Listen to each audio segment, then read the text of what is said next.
ਸਵਾਗਤ ਹੈ ਜੀ ਤੁਹਾਡਾ ਟੀਚਰ ਚੈਨਲ ਵਿੱਚ। ਸਭ ਨੂੰ ਮੇਰੇ ਵੱਲੋਂ ਪਿਆਰ ਭਰੀ ਸਤਿ ਸ਼੍ਰੀ ਅਕਾਲ। ਅਸੀਂ ਜੋ ਇਕਨੋਮਿਕ ਸਬਜੈਕਟ ਦੀ ਪ੍ਰਸ਼ਨ ਲੜੀ ਸ਼ੁਰੂ ਕੀਤੀ ਹੋਈ ਹੈ ਉਸ ਦੇ ਅਗਲੇ ਪ੍ਰਸ਼ਨ ਕਰਨ ਜਾ ਰਹੇ ਹਾਂ। ਪ੍ਰਸ਼ਨ ਨੰਬਰ 61। ਇੱਕ ਦੇਸ਼ ਦੀ ਸਰਕਾਰ ਦੇ ਹੋਰਨਾਂ ਦੇਸ਼ਾਂ ਤੋਂ ਇੱਕ ਸਾਲ ਦੇ ਸਮੇਂ ਦੌਰਾਨ ਜੋ ਲੈਣਦਾਰੀ ਤੇ ਦੇਣਦਾਰੀ ਹੁੰਦੀ ਹੈ ਉਸ ਦੇ ਲੇਖੇ ਨੂੰ ਕੀ ਕਿਹਾ ਜਾਂਦਾ ਹੈ? ਉਸ ਦੇ ਲੇਖੇ ਨੂੰ ਕਿਹਾ ਜਾਂਦਾ ਹੈ ਬੈਲੈਂਸ ਆਫ ਪੇਮੈਂਟ, ਭੁਗਤਾਨ ਸੰਤੁਲਨ ਕਿਹਾ ਜਾਂਦਾ ਹੈ। ਠੀਕ ਹੈ ਜੀ। ਜੋ ਵੀ ਕਿਸੇ ਦੇਸ਼ ਦੀ ਸਰਕਾਰ ਦੀ ਦੂਸਰੇ ਦੇਸ਼ ਦੀ ਸਰਕਾਰ ਦੇ ਨਾਲ ਲੈਣਦਾਰੀ ਜਾਂ ਜੋ ਵੀ ਦੇਣਦਾਰੀ ਆ ਉਹਦਾ ਜੋ ਵੀ ਲੇਖਾ ਜੋਖਾ ਹੁੰਦਾ ਉਸ ਨੂੰ ਬੈਲੈਂਸ ਆਫ ਪੇਮੈਂਟ ਕਿਹਾ ਜਾਂਦਾ ਹੈ, ਭੁਗਤਾਨ ਸੰਤੁਲਨ। ਠੀਕ ਹੈ ਜੀ। ਸਾਡਾ ਅਗਲਾ ਪ੍ਰਸ਼ਨ ਹੈ ਜੀ, ਖਾਲੀ ਥਾਂ ਭਰੋ। ਦੂਜੇ ਦੇਸ਼ਾਂ ਤੋਂ ਵਸਤੂਆਂ ਅਤੇ ਸੇਵਾਵਾਂ ਮੰਗਵਾਉਣਾ ਡੈਸ਼ ਹੈ, ਕੀ ਹੈ?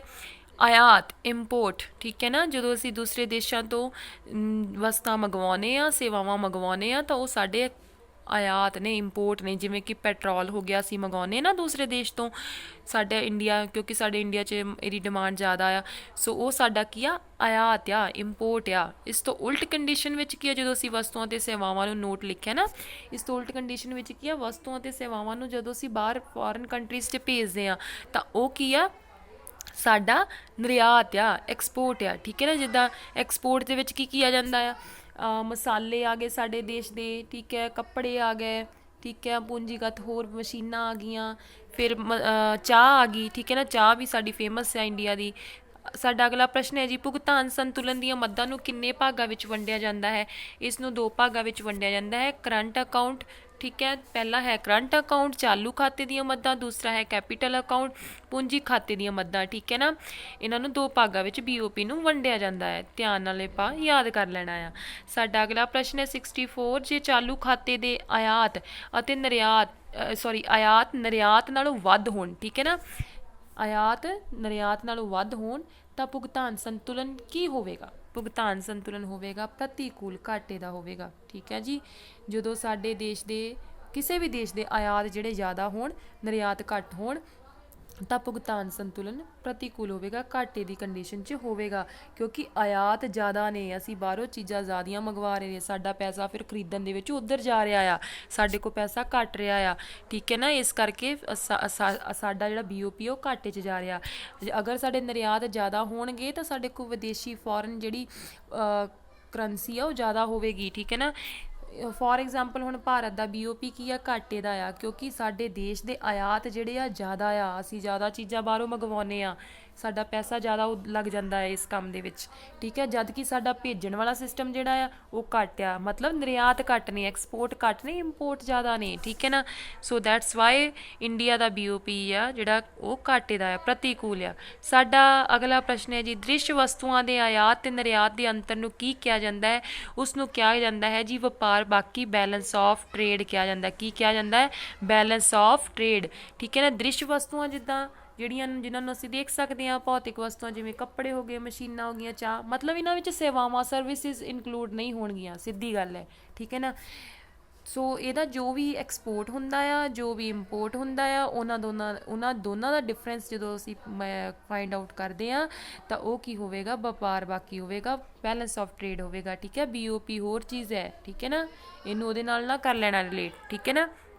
ਸਾਡਾ ਅਗਲਾ ਪ੍ਰਸ਼ਨ ਹੈ ਜੀ, ਸਰਕਾਰ ਦੀ ਆਮਦਨ ਤੇ ਖਰਚੇ ਸੰਬੰਧੀ ਨੀਤੀ ਨੂੰ ਕੀ ਕਿਹਾ ਜਾਂਦਾ ਹੈ? ਕੀ ਕਿਹਾ ਜਾਂਦਾ ਹੈ? ਰਾਜਕੋਸ਼ੀ ਨੀਤੀ, ਫਿਸਕਲ ਪਾਲਿਸੀ ਕਿਹਾ ਜਾਂਦਾ ਹੈ।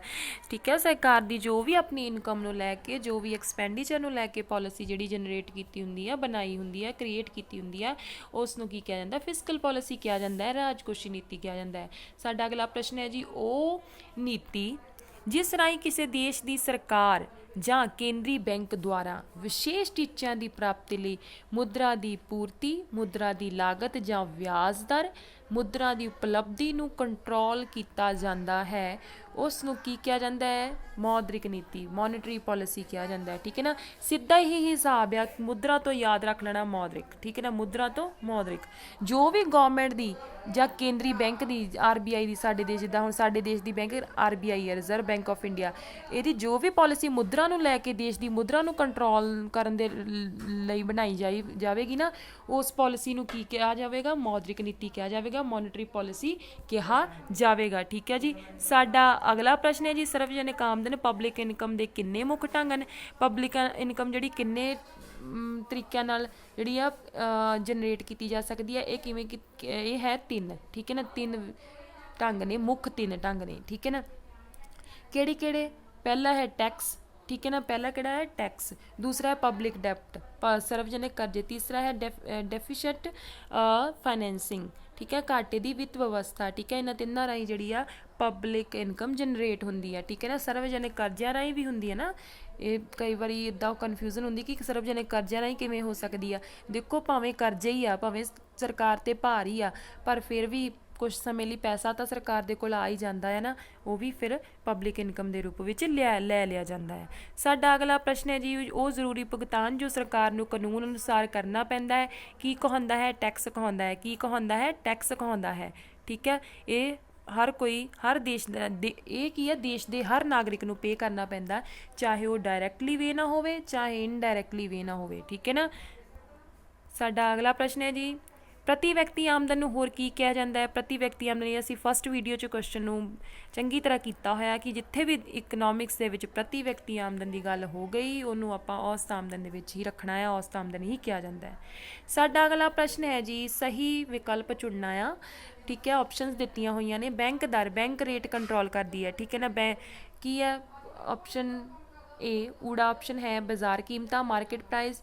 एड़ा ऑप्शन है साख नियंत्रण, क्रेडिट कंट्रोल। ईडी ऑप्शन है कीमत स्थिरता, तो सस्सा ऑप्शन है बैंक खात्यां ते। किस ते कंट्रोल करदी है? इन्हां चारां विचों बैंक रेट जिहड़ी आ वो साख नियंत्रण ते कंट्रोल करदी है, क्रेडिट कंट्रोल करदी है, ठीक है ना। बैंक रेट वो रेट हुंदा आ, मैं तुहानूं इत्थे दस दिंदी आ कि बैंक रेट वो रेट हुंदा जिहदे ते सरकार जिहदे ते बैंक की आ लोकां नूं करजे दिंदी आ, ठीक है ना। एक फिक्स रेट हुंदा, ठीक है ना। ये पर ये अगे पिछे किया जा सकता, मतलब इनू वधाया घटाया जा सकता जिस तरह की भी इकोनॉमी दे विच कंडीशन होवे।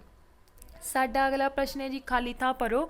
जो बैंक दर, बैंक रेट घट हो जाता है तो करजे की हो जाते हैं? हाँ, हुण जो बैंक रेट जिहड़ा बैंक ने घट कर दिता आ, सरकार ने घट कर दिता, तो वह की आ, तो करजे की हो जाएंगे? सस्ते हो जाएंगे, ठीक है ना। बैंक रेट घट है तो करजे सस्ते होणगे। हाँ जी, अगला प्रश्न है जी 73, मंदी नूं ठीक करने लई बैंक दर विच की परिवर्तन किया जाता है? की किया जाता है? बैंक मंदी की हालत, जिवें कई बार इकोनॉमी दे मंदी की हालत वो हालत होंदी जो लोगों को पैसे घट होण, जिद्दां गरीबी की हालत हो गई, बेरोज़गारी की हालत आ गई आ, ठीक है ना। बेरोज़गारी की हालत हो गई, भुखमरी, गरीबी, मतलब इस तरह दी conditions they which economy they विच फिर की किया जाता? बैंक रेट घटा दिता जाता। बैंक रेट घटाउण नाल की फर्क पवेगा? करजे सस्ते हो जाएंगे तो लोग करजे लै लैण, ज़्यादा लैणगे, जिहदे नाल लोकां कोल पैसे आ जाएंगे, ठीक है जी। इस तो उल्ट कंडीशन विच की आ, बैंक दर जिहड़ी आ वो ਵਧਾ ਦਿੱਤੀ ਜਾਂਦੀ ਹੈ। ਉਲਟ ਕੰਡੀਸ਼ਨ ਮਤਲਬ ਤੇਜ਼ੀ ਦੀ ਸਥਿਤੀ ਵਿੱਚ, ਤੇਜ਼ੀ ਦੀ ਸਥਿਤੀ ਮਤਲਬ ਜਦੋਂ ਲੋਕਾਂ ਕੋਲ ਪੈਸੇ ਜ਼ਿਆਦਾ ਨੇ, ਠੀਕ ਹੈ ਨਾ। ਫਿਰ ਸਰਕਾਰ ਕੀ ਕਰਦੀ ਹੈ? ਬੈਂਕ ਰੇਟ ਨੂੰ ਉੱਚਾ ਚੁੱਕ ਦਿੰਦੀ ਆ, ਹਾਈ ਕਰ ਦਿੰਦੀ ਆ, ਠੀਕ ਹੈ ਨਾ, ਇਨਕਰੀਜ਼। ਸਾਡਾ ਅਗਲਾ ਪ੍ਰਸ਼ਨ ਹੈ ਜੀ 74, ਮੰਦੀ ਨੂੰ ਠੀਕ ਕਰਨ ਲਈ ਬੈਂਕ ਰੇਟ ਘਟਾਉਣਾ, ਠੀਕ ਹੈ ਨਾ। ਹੁਣ ਇਹ ਤਾਂ ਪਤਾ ਕਿ ਬੈਂਕ ਰੇਟ ਮੰਦੀ ਦੀ ਕੰਡੀਸ਼ਨ ਦੇ ਵਿੱਚ ਘਟਾਇਆ ਜਾਂਦਾ। ਹੁਣ ਇਸ ਨੂੰ ਵੀ ਕੀ ਕਿਹਾ ਜਾਂਦਾ? ਇਸ ਨੂੰ ਕਿਹਾ ਜਾਂਦਾ ਸਾਖ ਦਾ ਵਿਸਥਾਰ ਕਰਨਾ, ਕ੍ਰੈਡਿਟ ਕ੍ਰੀਏਸ਼ਨ ਕਿਹਾ ਜਾਂਦਾ। ਕੀ ਕਿਹਾ ਜਾਂਦਾ? ਸਾਖ ਦਾ ਵਿਸਥਾਰ ਕਰਨਾ ਕਿਹਾ ਜਾਂਦਾ ਹੈ, ठीक है जी। अगला प्रश्न है जी, सही विकल्प चुनो। ऑप्शंस दित्तियां ने। साख संकुचन, क्रेडिट कंट्रोल, सॉरी इत्थे कंट्रोल नहीं आएगा, बाय मिस्टेक लिखा गया, इत्थे आना है कंस्ट्रक्शन, इत्थे आना है कंट्रैक्शन, ठीक है ना। क्रेडिट कंट्रैक्शन जिहड़ी आ वो किवें आ? CONTRACTION, ठीक है। साख संकुचन की है? हुण देखो की है इत्थे, ऊड़ा ऑप्शन है बैंक दर घटाउणा, एड़ा ऑप्शन है बैंक दर वधाउणा, ईडी है बैंक दर नूं जीरो कर देना, सस्सा है बैंक करजे बंद कर देना, ठीक है ना। हुण इन्हां विचों सही ऑप्शन की है? देखो ये बिल्कुल उल्ट आ, जिहड़ी क्रेडिट क्रिएशन आपां उपर करके आए उस तो उल्ट है बिल्कुल। ਇਹਦੇ ਵਿੱਚ ਸਾਖ ਸੰਕੁਚਨ ਦੇ ਵਿੱਚ ਕੀ ਕੀਤਾ ਜਾਂਦਾ ਹੈ? ਇਸ ਦਾ ਰਾਈਟ ਆਪਸ਼ਨ ਹੈ ਜੀ, ਰਾਈਟ ਆਪਸ਼ਨ ਇਜ਼ ਐੜਾ, ਠੀਕ ਹੈ ਨਾ। ਐੜਾ ਆਪਸ਼ਨ ਬਿਲਕੁਲ ਸਹੀ ਹੈ, ਬੈਂਕ ਦਰ ਨੂੰ ਵਧਾਇਆ ਜਾਂਦਾ ਆ ਸਾਖ ਦਾ ਸੰਕੁਚਨ ਕਰਨ ਲਈ। ਹੁਣ ਦੇਖੋ ਕਿਵੇਂ ਹੁੰਦਾ ਆ, ਜਦੋਂ ਬੈਂਕ ਦੇ ਰੇਟ ਵੱਧ ਗਿਆ ਤਾਂ ਕਰਜ਼ੇ ਕੀ ਹੋ ਜਾਣਗੇ? ਮਹਿੰਗੇ ਹੋ ਜਾਣਗੇ। ਕਰਜ਼ੇ ਮਹਿੰਗੇ ਹੋ ਗਏ ਤਾਂ ਜਿਹੜੀ ਪਬਲਿਕ ਹੈ ਉਹ ਕਰਜ਼ੇ ਘੱਟ ਲਊਗੀ, ਕਰਜ਼ੇ ਘੱਟ ਲਊਗੀ ਤਾਂ ਉਹਨਾਂ ਕੋਲ ਪੈਸੇ ਜਿਹੜੇ ਆ ਘੱਟ ਹੋ ਜਾਣਗੇ, ਜਿਹਦੇ ਨਾਲ ਸਾਖ ਦਾ ਸੰਕੁਚਨ ਹੋ ਜਾਂਦਾ ਹੈ, ਠੀਕ ਹੈ ਨਾ। ਠੀਕ ਹੈ, ਕ੍ਰੈਡਿਟ ਕੰਟਰੈਕਸ਼ਨ ਹੋ ਜਾਂਦੀ ਆ। साडा अगला प्रश्न है जी, खुले बाजार दियां क्रियावां, ओपन मार्केट ऑपरेशन की हन जी? जदों की आ केंद्री बैंक राही उत्तर इहदा की है, केंद्री बैंक राही खुले बाजार विच प्रतिभूतियां सिक्योरिटीज़ नूं वेचना ते खरीदना, इस नूं की कहा जांदा? खुले बाजार दियां क्रियावां, ओपन मार्केट ऑपरेशनस कहा जांदा है। ਸਾਡਾ ਅਗਲਾ ਪ੍ਰਸ਼ਨ ਹੈ ਜੀ, ਖਾਲੀ ਥਾਂ ਭਰੋ। ਮੰਦੀ ਦੀ ਹਾਲਤ ਵਿੱਚ ਕੇਂਦਰੀ ਬੈਂਕ ਪ੍ਰਤੀਭੂਤੀਆਂ ਨੂੰ ਡੈਸ਼ ਕਰਦੀ ਹੈ। ਕੀ ਕਰਦੀ ਹੈ? ਹੁਣ ਓਪਨ ਮਾਰਕੀਟ ਆਪਰੇਸ਼ਨਸ ਤਾਂ ਹੁੰਦੇ ਆ, ਪਰ ਇਹਦੇ ਵਿੱਚ ਕੇਂਦਰੀ ਬੈਂਕ ਕਦੋਂ ਪ੍ਰਤੀਭੂਤੀਆਂ ਨੂੰ ਖਰੀਦਦੀ ਆ, ਕਦੋਂ ਸਿਕਿਉਰਿਟੀਜ਼ ਨੂੰ ਵੇਚਦੀ ਆ ਅਤੇ ਕਿਸ ਹਾਲਤ ਵਿੱਚ ਸਿਕਿਉਰਿਟੀਜ਼ ਨੂੰ ਖਰੀਦਦੀ ਆ? ਦੇਖੋ, ਜਦੋਂ ਤਾਂ ਮੰਦੀ ਦੀ ਹਾਲਤ ਹੈ ਇਕੋਨਮੀ ਦੇ ਵਿੱਚ, ਮੰਦੀ ਦੀ ਹਾਲਤ ਆਪਾਂ ਉੱਪਰ ਕਰ ਚੁੱਕੇ ਹਾਂ, ਠੀਕ ਹੈ ਨਾ। ਜਦੋਂ ਮੰਦੀ ਦੀ ਹਾਲਤ ਹੈ ਤਾਂ ਕੇਂਦਰੀ ਬੈਂਕ ਕੀ ਕਰਦੀ? ਪ੍ਰਤੀਭੂਤੀਆਂ ਨੂੰ ਖਰੀਦਦੀ ਆ। ਕੀ ਕਰਦੀ ਆ? ਪ੍ਰਤੀਭੂਤੀਆਂ ਨੂੰ ਖਰੀਦਦੀ ਆ। ਇਸ ਤੋਂ ਉਲਟ ਕੰਡੀਸ਼ਨ ਵਿੱਚ ਪ੍ਰਤੀਭੂਤੀਆਂ ਨੂੰ, ਸਿਕਿਉਰਿਟੀਜ਼ ਨੂੰ ਕੀ ਕਰਦੀ ਆ? ਵੇਚਦੀ ਆ। ਠੀਕ ਹੈ ਜੀ। ਸਾਡਾ ਅਗਲਾ ਪ੍ਰਸ਼ਨ ਹੈ ਜੀ, ਸਾਰੇ ਬੈਂਕਾਂ ਨੂੰ ਆਪਣੀ ਜਮ੍ਹਾਂ ਰਾਸ਼ੀ ਦਾ ਇੱਕ ਜਮ੍ਹਾਂ ਰਾਸ਼ੀ ਦਾ ਇੱਕ ਨਿਸ਼ਚਿਤ ਪ੍ਰਤੀਸ਼ਤ ਨਗਦ ਨਿਧੀ ਰੂਪ ਵਿੱਚ ਜਿਹੜਾ ਆ ਆਪਣੇ ਨਗਦ ਨਿਧੀ ਰੂਪ ਵਿੱਚ ਕੇਂਦਰੀ ਬੈਂਕ ਕੋਲ ਰੱਖਣਾ ਪੈਂਦਾ ਹੈ। ਇਸ ਨੂੰ ਕੀ ਕਿਹਾ ਜਾਂਦਾ ਹੈ? ਦੁਬਾਰਾ ਕੁਐਸਚਨ ਪੜ੍ਹੋ। ਸਾਰੇ ਬੈਂਕਾਂ ਨੂੰ ਆਪਣੀ ਜਮ੍ਹਾਂ ਰਾਸ਼ੀ ਦਾ ਇੱਕ ਨਿਸ਼ਚਿਤ ਪ੍ਰਤੀਸ਼ਤ ਨਗਦ ਨਿਧੀ ਦੇ ਰੂਪ ਵਿੱਚ ਕੇਂਦਰੀ ਬੈਂਕ ਕੋਲ ਰੱਖਣਾ ਪੈਂਦਾ। ਇਸ ਨੂੰ ਕੀ ਕਿਹਾ ਜਾਂਦਾ? ਇਸ ਨੂੰ ਕਿਹਾ ਜਾਂਦਾ ਹੈ ਨਿਊਨਤਮ ਨਗਦ ਨਿਧੀ ਅਨੁਪਾਤ, ਮਿਨੀਮਮ ਰਿਜ਼ਰਵ ਰੇਸ਼ੋ ਕਿਹਾ ਜਾਂਦਾ ਹੈ। ਠੀਕ ਹੈ ਜੀ। ਕੀ ਕਿਹਾ ਜਾਂਦਾ ਹੈ? ਮਿਨੀਮਮ ਰਿਜ਼ਰਵ ਰੇਸ਼ੋ ਕਿਹਾ ਜਾਂਦਾ ਹੈ ਇਸ ਨੂੰ। ਠੀਕ ਹੈ ਨਾ। ਇਸ ਨੂੰ ਆਪਾਂ ਐਗਜ਼ਾਮਪਲ ਦੇ ਰਾਹੀਂ ਸਮਝਦੇ ਹਾਂ। ਮੰਨ ਲਓ, ਠੀਕ ਆ, ਕਿਸੇ ਬੈਂਕ, ਮੰਨ ਲਓ ਬੈਂਕ ਕੋਲ ਕੀ ਆ? 100 ਕਰੋੜ ਆ। ਕਿੰਨਾ ਆ? 100 ਕਰੋੜ ਆ। ਅਤੇ ਉਹਨੇ ਆਪਣੀ ਮਿਨੀਮਮ ਰਿਜ਼ਰਵ ਰੇਸ਼ੋ ਜਿਹੜੀ ਆ ਫਿਕਸ ਕੀਤੀ 10%। ਅਤੇ ਹੁਣ 100 ਕਰੋੜ ਦਾ 10% 10 ਕਰੋੜ। 10 ਕਰੋੜ ਕੀ ਕਰੂਗੀ? ਇਹ ਬੈਂਕ ਜਿਹੜੀ ਆ ਕੇਂਦਰੀ ਬੈਂਕ ਨੂੰ ਦੇਣਾ ਹੀ ਪੈਣਾ 10 ਕਰੋੜ। ਠੀਕ ਹੈ ਨਾ। ਦੇਣਾ ਹੀ ਪੈਣਾ ਕਿਉਂਕਿ ਇਹ ਉਹਦੀ ਮਿਨੀਮਮ ਰਿਜ਼ਰਵ ਰੇਸ਼ੋ ਆ। ਠੀਕ ਹੈ। ਅਤੇ ਬਾਕੀ ਜਿਹੜਾ 90 ਕਰੋੜ ਆ ਉਹਦੇ ਨਾਲ ਬੈਂਕ ਜਿਹੜਾ ਆਪਣਾ ਕੰਮ ਚਲਾਊਗੀ। ਸਾਡਾ ਅਗਲਾ ਪ੍ਰਸ਼ਨ ਹੈ ਜੀ, ਹਰੇਕ ਬੈਂਕ ਨੂੰ ਆਪਣੀ, ਇਹ ਵੀ ਹੁਣ ਕੁਐਸਚਨ ਥੋੜ੍ਹਾ ਜਿਹਾ ਧਿਆਨ ਨਾਲ ਕਰ ਲੈਣਾ ਆਪਾਂ। ਹਰੇਕ ਬੈਂਕ ਨੂੰ ਆਪਣੀ ਜਮ੍ਹਾਂ ਰਾਸ਼ੀ ਦਾ ਇੱਕ ਨਿਸ਼ਚਿਤ ਅਨੁਪਾਤ ਆਪਣੇ ਪਾਸ ਹੀ ਨਗਦ ਰਾਸ਼ੀ ਦੇ ਰੂਪ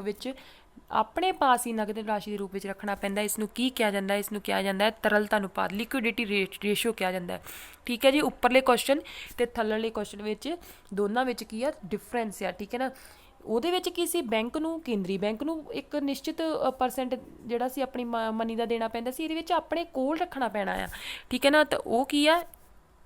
ਅਤੇ ਇਹ ਕੀ ਆ? ਤਰਲਤਾ ਅਨੁਪਾਤ ਆ। ਜਦੋਂ ਬੈਂਕ ਨੇ ਆਪਣੇ ਕੋਲ ਕੁਛ ਨਗਦ ਨਿਧੀ ਦਾ ਹਿੱਸਾ ਜਿਹੜਾ ਰੱਖਣਾ ਆ, ਉਸ ਨੂੰ ਕਿਹਾ ਜਾਂਦਾ ਲਿਕੁਇਡਿਟੀ ਰੇਸ਼ੋ, ਤਰਲਤਾ ਅਨੁਪਾਤ ਕਿਹਾ ਜਾਂਦਾ ਹੈ। ਠੀਕ ਹੈ ਜੀ। ਸਾਡਾ ਲਾਸਟ ਕੁਐਸਚਨ ਹੈ, ਇਹ ਮੈਂ ਨਹੀਂ ਕਰਾਂਗੀ, ਇਹ ਤੁਸੀਂ ਕਰੋਗੇ। ਠੀਕ ਹੈ। ਆਪਾਂ ਪਹਿਲਾਂ ਕਰ ਚੁੱਕੇ ਹਾਂ, ਫਸਟ ਵੀਡੀਓ 'ਚ ਕੀਤਾ ਹੋਇਆ। ਠੀਕ ਹੈ। ਅਤੇ ਕੀ ਹੈ ਕੁਐਸਚਨ? ਸਹੀ ਵਿਕਲਪ ਚੁਣਨਾ ਆ। ਆਪਸ਼ਨਸ ਦਿੱਤੀਆਂ ਹੋਈਆਂ ਨੇ। ਠੀਕ ਹੈ। ਉਪਯੋਗਿਤਾ ਦੀ ਖਪਤ ਕਹਾਉਂਦੀ ਹੈ। ਕੀ ਕਹਾਉਂਦੀ ਹੈ? ਊੜਾ ਆਪਸ਼ਨ ਨਿਵੇਸ਼, ਇਨਵੈਸਟਮੈਂਟ। ਐੜਾ ਆਪਸ਼ਨ ਹੈ ਉਪਭੋਗ, ਕੰਜ਼ੰਪਸ਼ਨ। ਈਡੀ ਹੈ ਉਤਪਾਦਨ, ਪ੍ਰੋਡਕਸ਼ਨ। ਅਤੇ ਸੱਸਾ ਹੈ ਆਮਦਨ। ਠੀਕ ਹੈ ਜੀ। ਇਸ ਦਾ ਜੋ ਵੀ ਸਹੀ ਉੱਤਰ ਹੈ, ਇਸ ਦਾ ਤੁਸੀਂ ਕਮੈਂਟ ਬਾਕਸ ਵਿੱਚ ਮੈਨੂੰ ਲਿਖ ਕੇ ਦੱਸ ਦੇਣਾ। ਠੀਕ ਹੈ ਜੀ। ਤੁਹਾਡਾ ਸਭ ਦਾ ਬਹੁਤ ਬਹੁਤ ਧੰਨਵਾਦ। ਵੀਡੀਓ ਨੂੰ ਲਾਈਕ ਅਤੇ ਸ਼ੇਅਰ ਕਰਨਾ। ਠੀਕ ਹੈ ਜੀ। ਜੇ ਕੋਈ ਕਮੀਆਂ ਪੇਸ਼ੀਆਂ ਵੀ ਰਹਿ ਜਾਂਦੀਆਂ ਉਹ ਦੱਸਿਆ ਕਰੋ ਜੀ। ਤੁਹਾਡਾ ਸਭ ਦਾ ਬਹੁਤ ਬਹੁਤ ਧੰਨਵਾਦ। ਚੈਨਲ ਨੂੰ ਸਬਸਕ੍ਰਾਈਬ ਕਰ ਲੈਣਾ ਤਾਂ ਜੋ ਤੁਹਾਨੂੰ ਪ੍ਰਸ਼ਨ ਲੜੀ ਦੇ ਅਗਲੇ ਪ੍ਰਸ਼ਨ ਵੀ ਸਮੇਂ ਸਿਰ ਮਿਲਦੇ ਰਹਿਣ। ਨੋਟੀਫਿਕੇਸ਼ਨ ਨੂੰ ਔਨ ਕਰ ਲੈਣਾ। ਠੀਕ ਹੈ ਜੀ। ਓਕੇ।